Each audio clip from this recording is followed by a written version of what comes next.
I feel like video game enjoyers have always been caught in this nostalgia trap where, oh, what I played when I was a teenager or a kid was the best era of video games. It was the golden era and everything afterwards has been crap. But recently I feel like we've gone even further with that, where any new game that comes out instantly gets compared to some of the all-time classics and written off because it's new and it's slop and it's just not worth playing. I have a lot of thoughts about the current state of modern games, but we'll save that for another time. What I wanted to focus on today is the fact that it seems like gamers can't escape nostalgia, and I wanted to talk a little bit about why and my thoughts on it.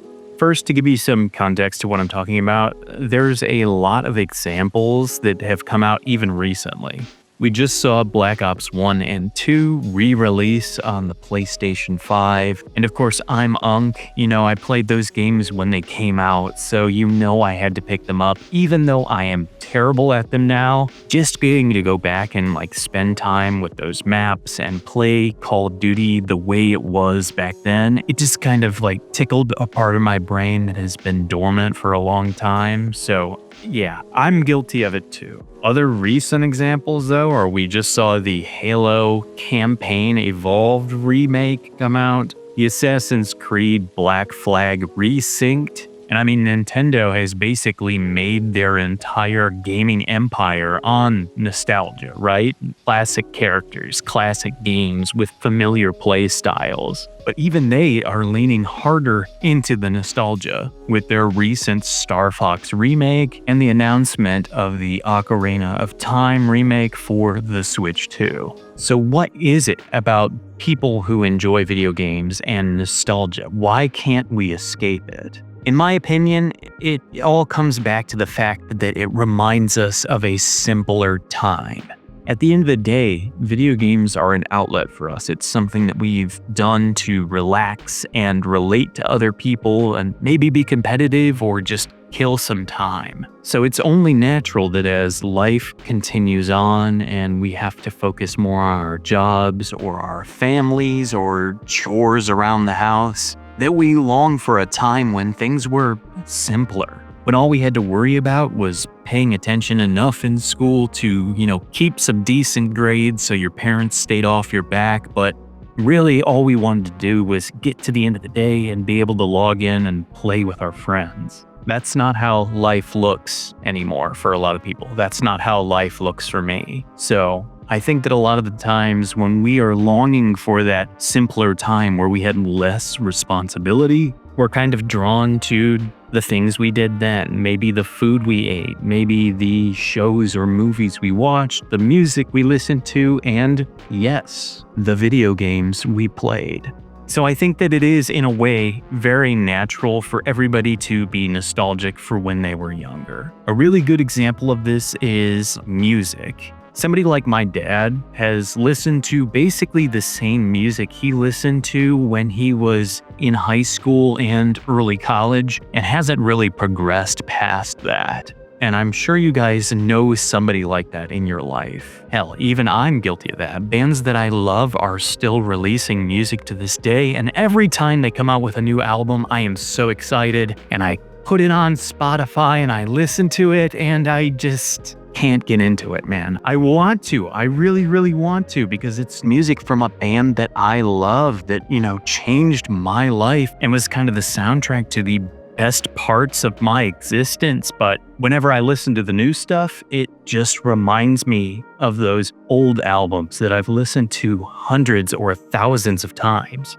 And a lot of the time, it feels the same way for people with games. I noticed this when I decided to try and cover Fortnite for the first time as a new player. A lot of people still played the game. It was still super popular, but everyone was pointing back to a previous chapter or season and saying, oh, I wish you could have been here for this because this was the peak time. This is when it was the best time to be a Fortnite player. And the funny thing is, everyone had a different opinion on when that golden era of Fortnite was, but I'm pretty sure if I asked each and every one of those players when they started playing, the time they would have considered the best possible time to play would have been when they started playing the game or shortly thereafter. So that's why you see people excited for things like Fortnite OG or World of Warcraft Classic, where they take the game and dial it back to how it was in a previous expansion.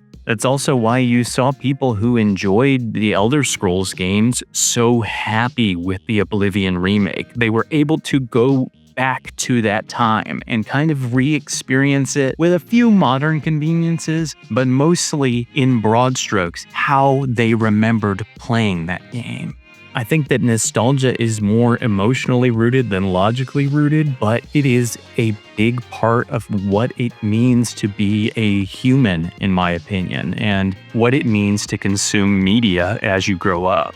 I played Fallout 4 when it came out. I put hundreds of hours into that game on different characters and builds, but with the recent announcement of a Fallout 3 and New Vegas remake in the works, you can bet your ass that I'm going to be there day one, putting any and all free time I have into those games. Now, mechanically, Fallout 4 may be the better experience. You can actually shoot your guns, things are a little more streamlined, and while there are some things that I think it doesn't do as well, like the RPG aspects, overall playability is better in the newer game. But there's something about those experiences I had when I was younger, first exploring what a Fallout game could be, that makes it a no-brainer for me to choose re-experiencing that over the current modern thing.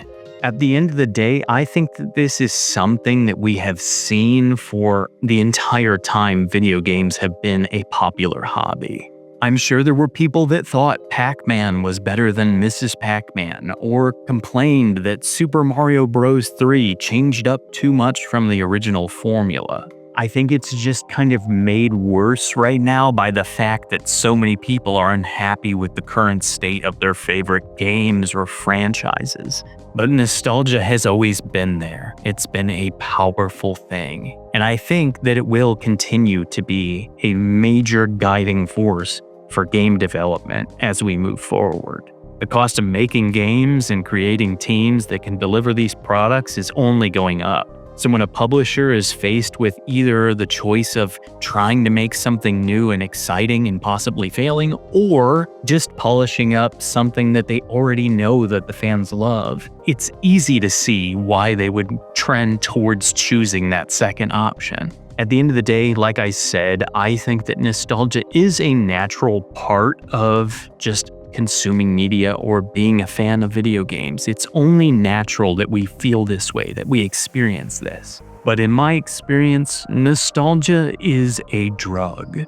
It can make you feel comfortable, it can remind you of the good times, but if you indulge in it too much, you're going to rob yourself of opportunities for new, exciting, different experiences. So remember, guys, everything in moderation. You can always dabble a little bit in nostalgia. That's fine. It's fine to revisit those days. But just make sure you don't get lost in them and miss out on what's going on now.